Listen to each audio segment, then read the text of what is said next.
Hello बच्चों, नमस्कार। रसायन विज्ञान की ऑनलाइन क्लास और अपने YouTube channel Vijendra sir chemistry पर मैं आपका हार्दिक स्वागत करता हूं, अभिनंदन करता हूं। जैसा कि मैं आपको बताना चाहूँगा, अपना रसायन विज्ञान का पृष्ठ रसायन सरफेस केमिस्ट्री चैप्टर चल रहा था और इसकी एक क्लास में आपको कंप्लीट करवा चुका था, जिसमें अपन ने अधिशोषण से संबंधित, पृष्ठीय रसायन से संबंधित और अधिशोषण से संबंधित टर्मिनोलॉजी के बारे में पढ़ा था। फिर अपन ने उसके क्या देखे थे, एग्जाम्पल देखे थे, और फिर अपन ने एग्जाम्पल देखने के बाद में अवशोषण और अधिशोषण में अंतर भी पढ़ा था, और उसके बाद में अपन ने पढ़ा था अधिशोषण की उष्मागतिकी, और फिर अपन ने पढ़ा था अंतिम टॉपिक भौतिक और रासायनिक अधिशोषण में अपन पढ़े थे अपन ने अंतर। अब है ठोस अधिशोषकों की सतह पर गैसों का अधिशोषण। ठोस अधिशोषकों की सतह पर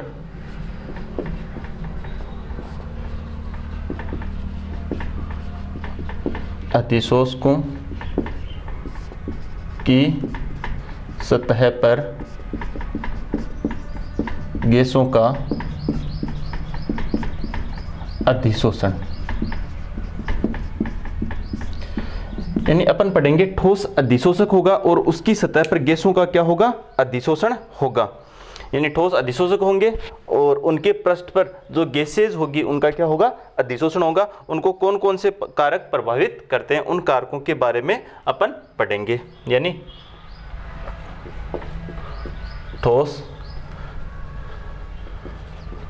ठोसों के पृष्ठ तल पर गैसों के अधिशोषण को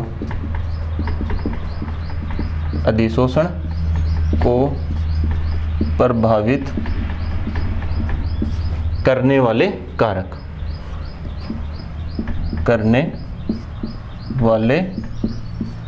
कारक, ठोस अधिशोषकों की सतह पर गैसों के अधिशोषण को प्रभावित करने वाले कारकों के बारे में अब अपन पढ़ेंगे। वो हो सकता है अधिशोष्य होने वाली गैस की प्रकृति हो सकती है, या फिर ताप हो सकता है, या फिर दाब हो सकता है, या फिर जो अधिशोषक होता है उसका क्या कर सकते हैं अपन, सक्रियण भी कर सकते हैं। इन कारकों के बारे में अपन पढ़ेंगे। और एक है पृष्ठीय क्षेत्रफल। तो ये 4-5 कारक है, इन कारकों के बारे में अपन पढ़ेंगे। सबसे पहला कारक है गैस, या इसको क्या कहेंगे, अधिशोष्य। इसको अपन इस प्रकार से लिख देते हैं, हेडिंग डाल देता हूं मैं रेड से, गैस या अधिशोष्य की प्रकृति।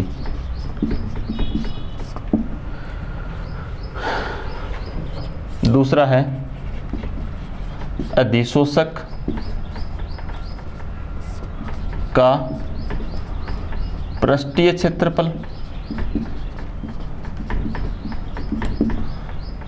तीसरा है दाब का प्रभाव। चौथा है ताप का प्रभाव। पांचवा है अधिशोषक का सक्रियण। इन कारकों के बारे में अपन यहां पर पढ़ेंगे। तो सबसे पहला कारक अपन पढ़ेंगे गैस या अधिशोष्य की प्रकृति। वैसे आप जानते हो अपनी हेडिंग ही क्या है, यहाँ पर अपनी हेडिंग है ठोसों के पृष्ठ तल पर गैसों के अधिशोषण को प्रभावित करने वाले कारक। क्लियर है ये बात सभी को? तो अब अपन पढ़ेंगे सबसे पहले गैस या अधिशोष्य। अधिशोष्य गैस ही होगी और अधिशोषक कौन होगा, यहाँ पर ठोस होगा। तो सबसे पहले अपन देखेंगे अधिशोष्य की प्रकृति के बारे में। आप सभी जानते हो कि मैं कहूं जो भौतिक अधिशोषण होता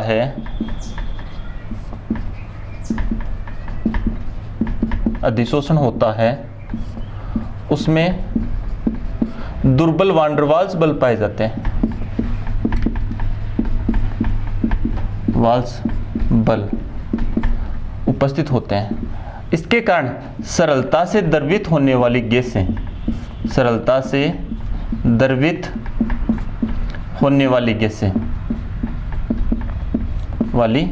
गैसें जैसे मैं कहूँ SO2, जैसे मैं कहूँ HCl, जैसे मैं कहूँ NH3, ये जो सरलता, जैसे मैं कहूँ CO2, ये सभी जल के साथ क्रिया करके यौगिक बना लेती है। तो ये सरलता से क्या हो जाती है? द्रवित। सरलता से द्रवित होने वाली गैसें, ये है सरलता से द्रवित होने वाली गैसें। स्थायी गैसों जैसे H2N2 और O2 की तुलना में अधिक अधिशोषित होती है, अधिक अधिशोषित होती है। यहां पर मैंने कहा है भौतिक अधिशोषण में दुर्बल वान डेर वाल्स बल ही पाए जाते हैं, वीक, यानी इनकी प्रकृति विशिष्ट नहीं होती है, या बंध की प्रकृति क्या नहीं होती है? विशिष्ट नहीं होती है, विशिष्ट नहीं होती है। यह है यहां पर, यानी जो गैस आसानी से द्रवित हो गई वही क्या हो जाएगी? अधिशोषित हो जाएगी। अगर प्रकृति विशिष्ट है, जैसे रासायनिक अधिशोषण, वहां पर तो जिसके साथ अधिशोषक पृष्ठ, जिस अधिशोषक के साथ रासायनिक बंध बनाएगा वही वहां पे आकर के अधिशोषित होगा, और कोई सा अधिशोषित नहीं होगा। विशिष्ट का मतलब तो यही हुआ ना, जैसे यहां पर A है तो यहां पर मान लो A आकर के जुड़ेगा तभी बंध बनेगा, यहां पर B जुड़ता है तो बंध नहीं बनता है, यहां पर B है तो B आकर के B प्रकार का अणु आकर के जुड़ेगा तब ही बंध बनेगा, अदरवाइज नहीं बनेगा। तो ये प्रकृति विशिष्ट हो गई। जबकि यहां पर भौतिक अधिशोषण में, फिजिकल एडजॉर्प्शन में क्या है? दुर्बल वान डेर वाल्स बल, इनकी प्रकृति विशिष्ट नहीं होती है। जो सरलता से द्रवित हो जाता है वही क्या हो जाता है? यहाँ पर अधिशोषित हो जाता है। यही बताया मैंने, सरलता से द्रवित होने वाली गैस से ये है। तो इनका अधिशोषण स्थायी गैसों H2N2 O2 की तुलना में क्या होता है? अधिक होता है। अब देखो, एक अधिशोषण क्रांतिक ताप पर भी निर्भर करता है। किस पर? गैसों के क्रांतिक ताप पर, गैसों के क्रांतिक ताप पर भी निर्भर करता है। एक चीज क्रांतिक ताप, क्रिटिकल टेम्परेचर कहते किसे हैं? किसी गैस का वह न्यूनतम ताप, गैस का वह न्यूनतम ताप जिससे उच्च ताप पर गैस को दाब बढ़ाकर द्रवित नहीं किया जा सकता है, नहीं किया जा सकता है। क्या कहलाता है? उस गैस का क्रिटिकल टेम्परेचर, या फिर मैं कहूँ क्या कहलाता है? क्रांतिक ताप कहलाता है। क्लियर हुई? किसी भी गैस का वह न्यूनतम ताप जिससे उच्च ताप पर उस गैस को दाब कितना ही आप बढ़ा दो, द्रवित नहीं किया जा सकता, वही उस गैस का क्या कहलाता है? क्रिटिकल टेम्परेचर या क्रांतिक ताप। अब देखो, किसी भी गैस का यदि क्रिटिकल टेम्परेचर या फिर मैं कहूं क्रांतिक ताप अधिक है तो उसकी अधिशोषित या अधिशोषण, उसका अधिशोषण भी क्या होगा? अधिक होगा। अर्थात अधिशोषण it's depend on critical temperature, यह क्रांतिक ताप पर भी निर्भर करता है। जिस गैस के क्रांतिक ताप का मान अधिक होता है उसके अधिशोषण होने की क्षमता भी अधिशोषक पृष्ठ पर क्या रहती है? अधिक रहती है। जैसे मैं आपको एक यहां पर बताता हूं, कुछ गैसों का क्रम लिखता हूं क्रांतिक ताप का। कुछ गैसेज हैं जैसे SO2, इसका क्रांतिक ताप सबसे अधिक है। जैसे फिर है NH3, फिर है HCl, फिर है CO2, फिर है CH4, फिर है CO, फिर है N2, फिर है H2। तो ये इधर जाने पर क्रांतिक ताप क्या हो रहा है? TC क्या हो रहा है? घट रहा है। इधर जाने पर क्रांतिक ताप क्या हो रहा है?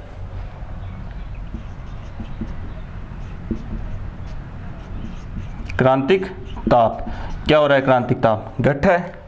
तो बताओ अधिशोषण क्षमता भी इनकी क्या होगी, अधिशोषण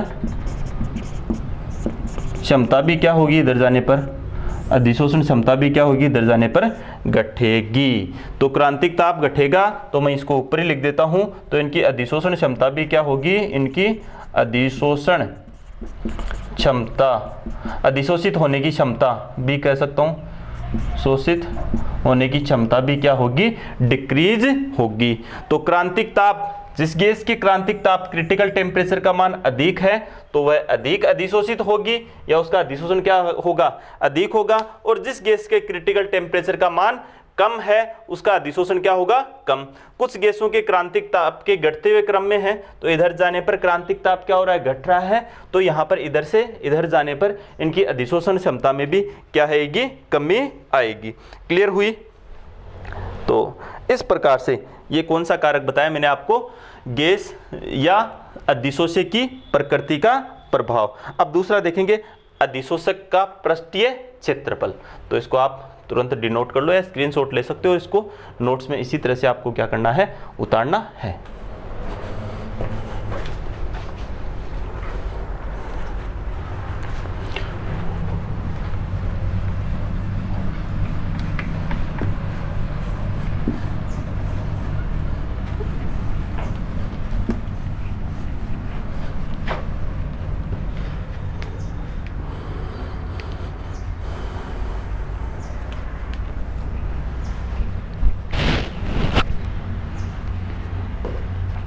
दूसरा है अधिशोषक का पृष्ठीय क्षेत्रफल। आप सभी जानते हो कि पृष्ठीय क्षेत्रफल कैसे बढ़ता है। मैं कहूं अधिशोषक का पृष्ठीय क्षेत्रफल जितना अधिक होगा उसकी अधिशोषण या उसकी अधिशोषित करने की क्षमता उतनी ही अधिक होगी, उतनी ही क्या होगी, अधिक होगी। यानी पृष्ठीय क्षेत्रफल का मान बढ़ने पर अधिशोषण की क्षमता में क्या होती है, वृद्धि। और मैं कहूं पृष्ठीय क्षेत्रफल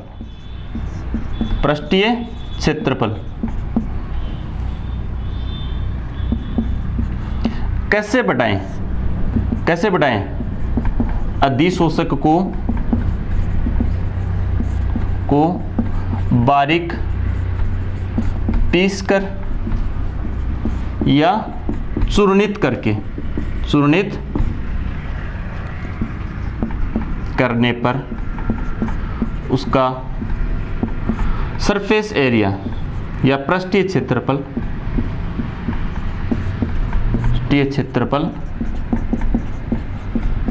इंक्रीज होता है या बढ़ता है, जिससे अधिशोषण की क्षमता में भी क्या होगी, वृद्धि होगी। देखो एक यहाँ पर अधिशोषक का अपन बोलते हैं उसको विशिष्ट क्षेत्रफल बोलते हैं। जैसे मैं कहूँ यहाँ पर 1 ग्राम ठोस अधिशोषक द्वारा प्रदत्त किया गया क्षेत्रफल अधिशोषक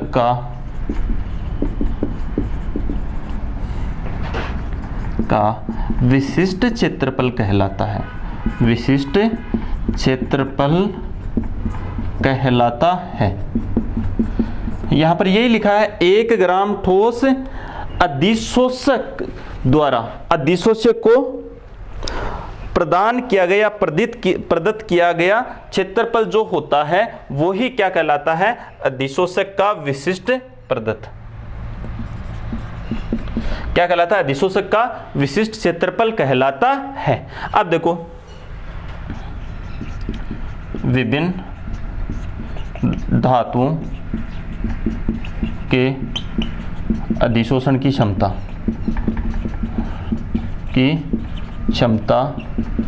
का निम्न क्रम होता है। इस क्रम के बारे में अब अपन बात करेंगे। जैसे कोलाइडी-Pt, ये आपको क्रम आपको क्या रखना है, सबको ध्यान रखना है। कोलाइडी पैलेडियम, फिर है प्लेटिनम, और फिर होगा आपका गोल्ड, और फिर होगा निकिल। ये अपने को क्या रखना है, सबको ध्यान रखना है। विभिन्न धातुओं द्वारा अधिशोष्य को अधिशोषित करने की क्षमता का ये क्रम रहता है। ये अधिक अधिशोषित करेगा, ये कम और ये सबसे कम। इस प्रकार से अधिशोषक का पृष्ठीय क्षेत्रफल भी गैसों की ठोस अधिशोषकों के पृष्ठ तल पर अधिशोषण क्षमता को प्रभावित करता है। तो ये बताया पृष्ठीय क्षेत्रफल बढ़ेगा तो अधिशोषित करने की क्षमता उतनी ही बढ़ेगी। फिर दूसरा बताया पृष्ठीय क्षेत्रफल बढ़ाने के लिए अधिशोषक को बारीक पीस करके या चूर्णित कर लिया जाता है। फिर मैंने कहा 1 ग्राम ठोस अधिशोषक द्वारा अधिशोष्य को या गैस को प्रदान किया गया क्षेत्रफल उसका क्या कहलाता है, विशिष्ट क्षेत्रफल कहलाता है। और विभिन्न धातुओं की अधिशोषण क्षमता का क्रम निम्न होता है। ये क्रम आपको क्या रखना है, ध्यान रखना है। अब अपन पढ़ते हैं आगे दाब का प्रभाव।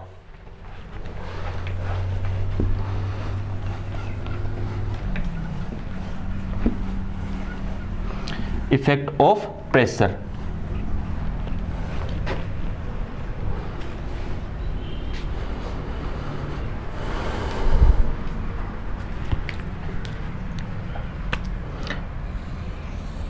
दाब का प्रभाव। देखो किसी ठोस अधिशोषक के, अब अपन क्या बोल सकते हैं, प्रति इकाई आयतन भी बोल सकते हैं, या फिर इसको अपन क्या बोल सकते हैं, प्रति इकाई द्रव्यमान। ठोस है तो उसका क्या लेंगे अपन, द्रव्यमान। किसी ठोस अधिशोषक के प्रति इकाई द्रव्यमान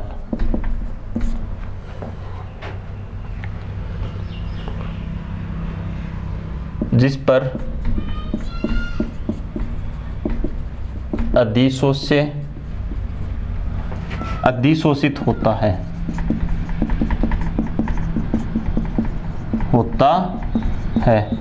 वो दाब से प्रभावित होता है। वो दाब से क्या होता है, प्रभावित होता है, या दाब का उसके ऊपर क्या रहता है, कोई ना कोई इफेक्ट रहता है। दाब का क्या रहता है, प्रभाव। अब देखो एक मैं कहूंगा अधिशोषण की मात्रा, यहां पर अपन एक चीज दर्शाएंगे, अधिशोषण की मात्रा। अधिशोषण की मात्रा, अधिशोषण की मात्रा को दर्शाते हैं अपन x/m द्वारा। ये क्या है, अधिशोष्य का अधिशोष्य की मात्रा, और ये क्या है, अधिशोषक का द्रव्यमान। ये अपने को ध्यान रखना है। अधिशोषण की मात्रा को किससे दर्शाते हैं, x/m से, जिसमें x क्या है, अधिशोष्य की मात्रा, और m क्या है, अधिशोषक का द्रव्यमान। अब देखो अधिशोषण की मात्रा दाब से किस प्रकार से प्रभावित होती है, यह अध्ययन किया जाता है स्थिर ताप पर। किस पर किया जाता है, स्थिर ताप पर। किस पर अध्ययन किया जाता है, स्थिर ताप पर। देखो स्थिर ताप पर अधिशोषण की मात्रा और दाब के मध्य जो आरेख प्राप्त होगा उसको कौन सा आरेख कहेंगे, स्थिर तापी आरेख या समतापी आरेख। क्या कहते हैं अपन, स्थिर ताप पर अधिशोषण की मात्रा, अधिशोषण की मात्रा एवं दाब के मध्य का आरेख अधिशोषण समतापी आरेख कहलाता है। कौन सा आरेख कहलाता है, अधिशोषण समतापी आरेख कहलाता है। स्थिर ताप पर अधिशोषण की मात्रा एवं दाब के मध्य का जो आरेख होता है उसे क्या कहते हैं, अधिशोषण समतापीय आरेख। अब अपन ये आरेख बना लेते हैं, अधिशोषण की मात्रा और जो दाब के मध्य जो आरेख है वो आरेख मैं यहां पर बना देता हूं, ऊपर देखना आप। इधर मैं लिखूं x बाई एम। आप जानते हो x बाई एम क्या है, बता चुका, अधिशोषण की मात्रा है x by M. x by M क्या है, अधिशोषण की मात्रा। चलो यहां पर मैं लिख भी देता हूं, अधिशोषण की मात्रा।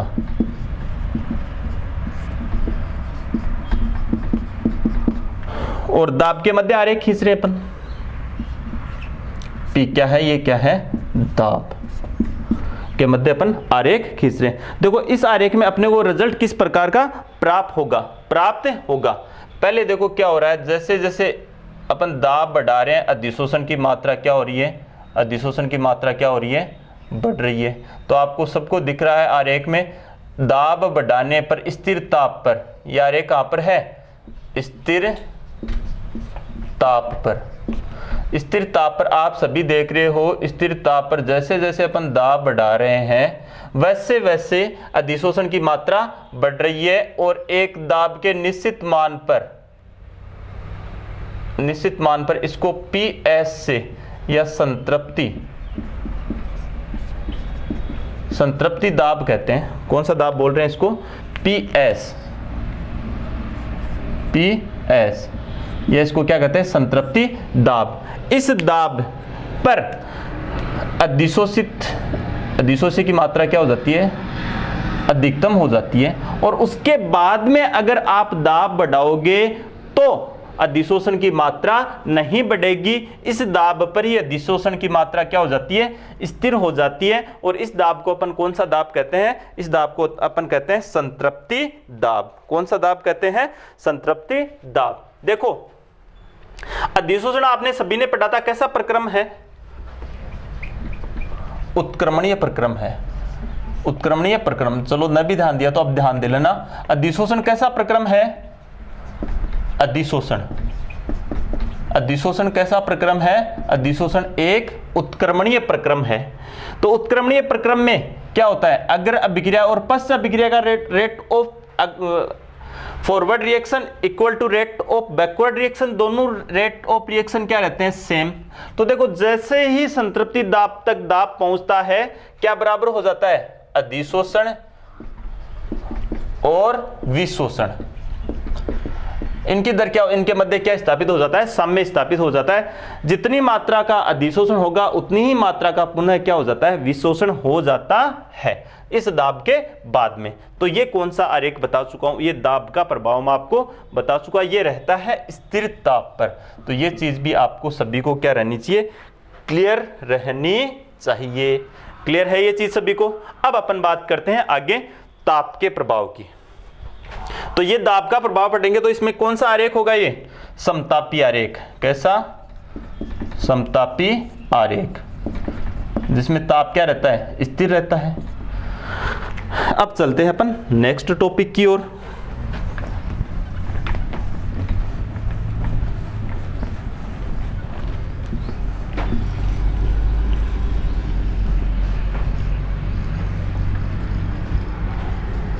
चलो अब बात करते हैं अपन ताप के प्रभाव की।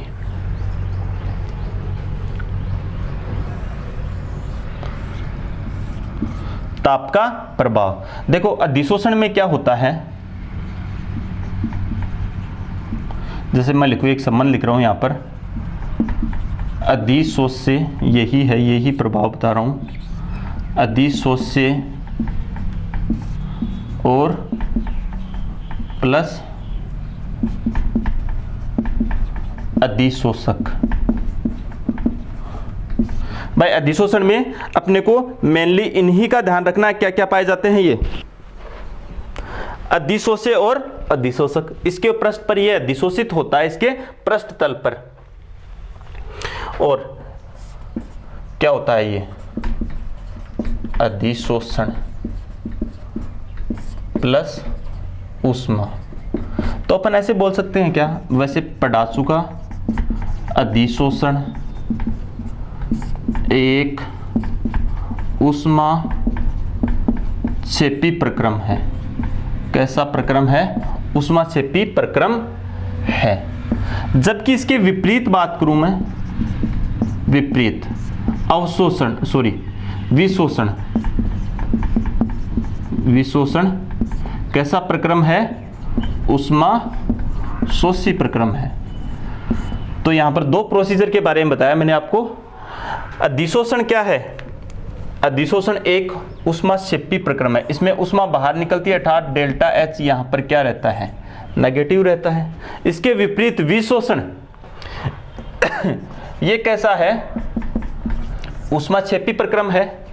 यानी मैं आपको ऐसे समझाऊं इसको, जैसे मान लो ये कोई पृष्ठ तल था, यहां पर सक्रिय केंद्र, और इन सक्रिय केंद्रों पर अधिशोष्य के अणु आकर के बैठ जाते हैं। ठीक है, जब ये अधिशोष्य के अणु आकर के संचित हो जाते हैं, इसका मतलब क्या हो रहा है? अधिशोषण।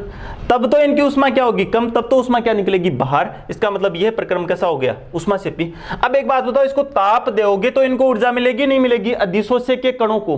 तो ये ऊर्जा ग्रहण करके बाहर निकल जाएंगे, और बाहर निकल जाएंगे तो क्या होगा? विशोषण। और विशोषण ऊर्जा लेकर के बाहर निकले, इसका मतलब ये कैसा प्रक्रम हो गया? ये ऊष्माशोषी प्रक्रम हो गया। तो ये चीज दोनों सबको समझ में आई कि अधिशोषण ये तो कैसा ऊष्माक्षेपी प्रक्रम है, ऊष्मा बाहर निकलती है, जबकि विपरीत विशोषण ये कैसा प्रक्रम है? ऊष्माशोषी प्रक्रम है, इसमें ऊष्मा अवशोषित होती है। तो इसका मतलब आप एक चीज समझाओ मेरे को, बताओ ताप का क्या प्रभाव होगा अधिशोषण पर? तो अपन दोनों ताप का प्रभाव देखते हैं। भौतिक अधिशोषण पर ताप का प्रभाव, भौतिक अधिशोषण पर, और एक देखते हैं अपन रासायनिक अधिशोषण पर, रासायनिक अधिशोषण पर। दोनों पर अपन किसका प्रभाव देखते हैं? दोनों अधिशोषण पर किसका प्रभाव देखेंगे अपन? ताप का प्रभाव। देखो ये प्रभाव देखने के लिए दाब क्या रहता है? स्थिर रहता है। तो सब दोनों में दाब क्या रहेगा? स्थिर। दाब क्या रहेगा? स्थिर। तो इसको क्या कहते हैं? अधिशोषण स्थिर दाबी आरेख या समदाबी आरेख, समदाबी आरेख।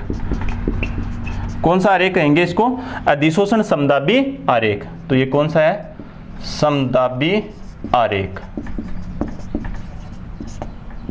ये आरेख प्राप्त होगा अपने को, अधिशोषण समदाबी आरेख। तो ये ध्यान रखना, ये स्थिर दाब पर देखा जाता है, इस कारण इसको क्या कहते हैं? अधिशोषण समदाबी आरेख। अब देखो भौतिक अधिशोषण में आपको सबको समझ में आ गई होगी, जैसे मैं आरेख बनाकर ही बता देता हूं आपको।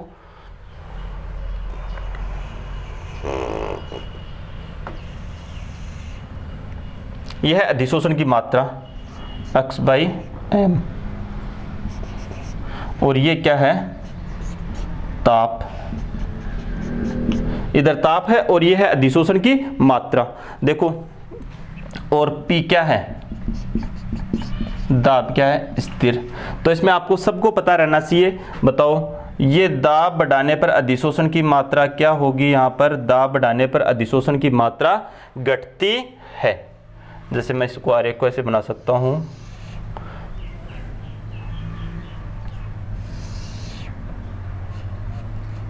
बताओ, इधर ताप का प्रभाव पड़ रहा है ना। देखो ताप बढ़ रहा है, वैसे वैसे अधिशोषण की मात्रा गिर रही है। ताप बढ़ाने पर अधिशोषण की मात्रा घट रही है। तो ये क्या है? भौतिक अधिशोषण में। तो अपन कह सकते हैं स्थिर दाब पर, भौतिक अधिशोषण के बारे में क्या कहेंगे? स्थिर दाब पर ताप बढ़ाने पर अधिशोषण की मात्रा क्या होती है? घटती है। इसका कारण क्या है? क्योंकि ये जो अधिशोष्य अणु हैं उनकी ऊर्जा बढ़ जाती है, और इनकी ऊर्जा बढ़ने के कारण ये पृष्ठ को छोड़ करके बाहर चले जाते हैं। तो ये भौतिक अधिशोषण पर किसका इफेक्ट है? Effect of temperature at physical absorption. अब अपन देखते हैं केमिकल एब्जॉर्प्शन पर ताप का प्रभाव। वही ताप का प्रभाव देखेंगे तो दाब क्या रखेंगे अपन? स्थिर रखेंगे। अब देखो इसमें आरेख अपने को कैसा प्राप्त होगा?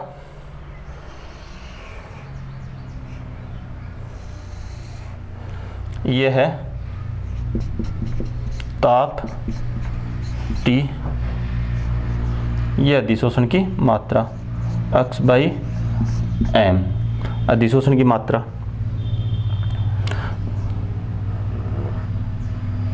अब देखो जो रासायनिक अधिशोषण है उसमें आपने पहले भी पढ़ा था, ताप बढ़ाने पर रासायनिक अधिशोषण की दर बढ़ती है। देखो रासायनिक अधिशोषण में क्या होता है, जैसे यहाँ पर मैं एक रासायनिक अधिशोषण के बारे में बताता हूँ। जैसे मान लो ए है, ये ए प्रकार के अणुओं के मध्य बंध बनाएंगे, बी है ये बी प्रकार के, सी है वो सी प्रकार के अणुओं के मध्य बंध बनाएंगे। तो यहाँ पर ये पृष्ठतल है, तो इनके बारे में बता देता हूँ मैं आपको। जैसे ये ए प्रकार का अणु है और ये बी प्रकार का, ये वापस ए प्रकार का और ये बी प्रकार का। तो आप इतना यहाँ पर सभी जानते हो।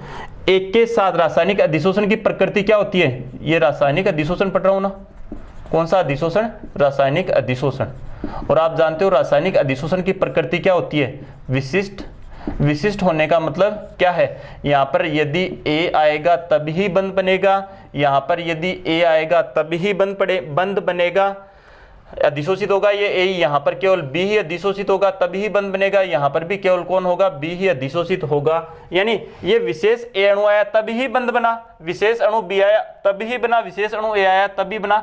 यदि यहाँ पर ए आ जाए तो इन दोनों के मध्य बंध नहीं बनता है, नहीं बनता है। तभी तो प्रकृति विशिष्ट हुई ना, ये विशेष बंध बनाते हैं अपने समान अणुओं के साथ। ये एक एग्जाम्पल लेकर के मैंने आपको बताया है। रासायनिक बंध बनाने के लिए किसकी जरूरत होती है? रासायनिक बंध बनाने के लिए, रासायनिक बंध या फिर मैं कहूं केमिकल बॉन्ड बनाने के लिए किसकी? सक्रियण ऊर्जा की जरूरत होती है। किसकी जरूरत होती है? सक्रियण ऊर्जा की। और सक्रियण ऊर्जा ताप बढ़ाने पर, सक्रियण ऊर्जा की पूर्ति होती या नहीं होती है? तो ताप बढ़ाने पर ये जो अणु हैं वो सक्रियण ऊर्जा प्राप्त कर लेते हैं और ये रासायनिक बंध बनाते हैं। तो पहले रासायनिक अधिशोषण ताप बढ़ाने पर क्या होता है? बढ़ता है। और जैसे ये अणु सक्रियण ऊर्जा प्राप्त करके रासायनिक बंध बना लेते हैं, यदि उसके बाद में भी यदि अपन ताप बढ़ाएं, दाब तो क्या रहेगा यहाँ पर भी? पी क्या रहता है? स्थिर। रासायनिक बंध बना ले, उसके बाद में भी ये देखो सभी रासायनिक बंध बन गए। अब भी यदि अपन ताप बढ़ाएंगे तो इन अणुओं की क्या बढ़ेगी? इन अणुओं की, इनकी ऊर्जा क्या होगी? इनकी ऊर्जा क्या होगी? बढ़ेगी, जिससे इस पृष्ठ को ये छोड़ करके क्या चले जाएंगे? बाहर निकल जाएंगे। फिर ये अधिशोषण की मात्रा फिर क्या होने लग जाती है? इनकी घटने लग जाती है। तो इस प्रकार से ये आरेख अपने को क्या होता है? प्राप्त होता है। कौन सा? रासायनिक अधिशोषण का, अधिशोषण की मात्रा और ताप के मध्य जो कैसा आरेख है? अधिशोषण समदाबी आरेख। किसका? रासायनिक अधिशोषण का।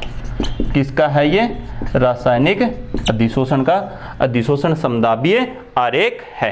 तो इस प्रकार से ये भौतिक और रासायनिक अधिशोषण के जो स्थिर दाबी या समदाबी आरेख हैं, इस पर ताप का क्या प्रभाव रहता है और इस पर ताप का क्या प्रभाव रहता है, ये मैंने आपको सभी पूरे कंप्लीट करवा दिए हैं। अब अपन पढ़ेंगे अधिशोषण का सक्रियण, या जो अधिशोषक होता है उसका क्या करेंगे अपन? सक्रियण। क्लियर है ये सबको? ये आरेख सबको नोट्स में बनाने हैं आपको।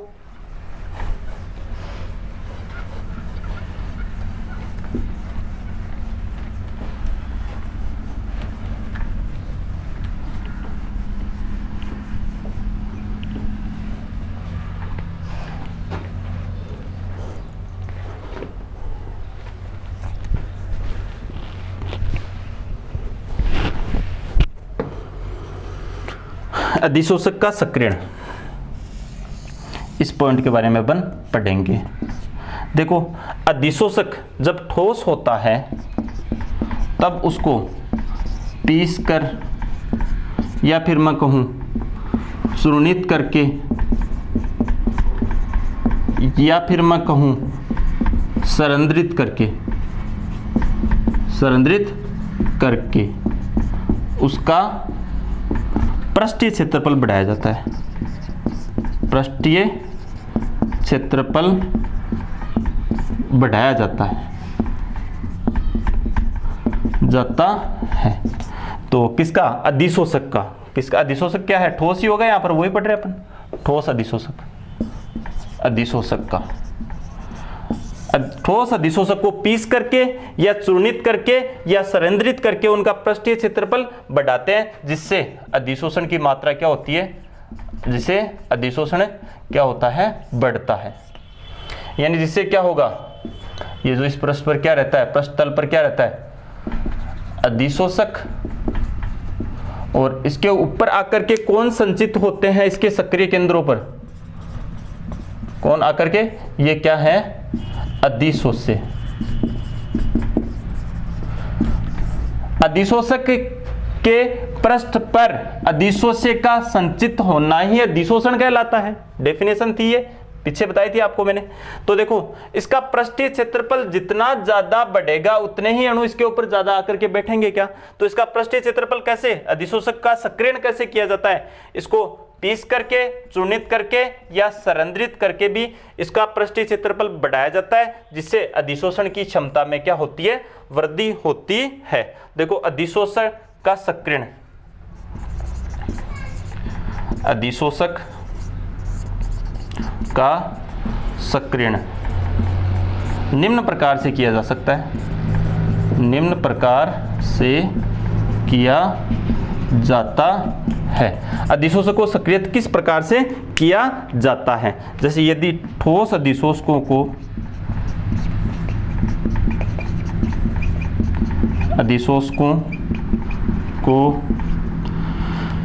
मतलब उनको खुरच करके या उनको क्या कर लेते हैं, खुरदरे बना करके क्या किया जाता है, खुरदरे बनाकर उनको क्या किया जाता है, सक्रियत किया जाता है, उसका क्या किया जाता है, सक्रियण, एक्टिव किया जाता है, खुरदरे बना करके, जिससे पृष्ठीय क्षेत्रफल क्या होता है, उनका बढ़ता है। या फिर उनको पीस कर, या फिर मैं कहूँ चूर्णित करके भी क्या किया जाता है, सक्रियण किया जाता है। या फिर अधिशोषक पृष्ठ से अशुद्धियां हटाकर, अधिशोषक की अशुद्धियां हटाकर भी उसका सक्रियण किया जाता है। जैसे जो चारकोल होता है, चारकोल के पृष्ठ पर क्या रहती है, अशुद्धियां, किसकी अशुद्धियां, ये रहती है नमी की रह सकती है, या फिर किसकी रहती है, हाइड्रोकार्बन की। किसकी रहती है, नमी की अशुद्धियां रह सकती है, या फिर किसकी रह सकती है, हाइड्रोकार्बन की ये अशुद्धियां रहती है।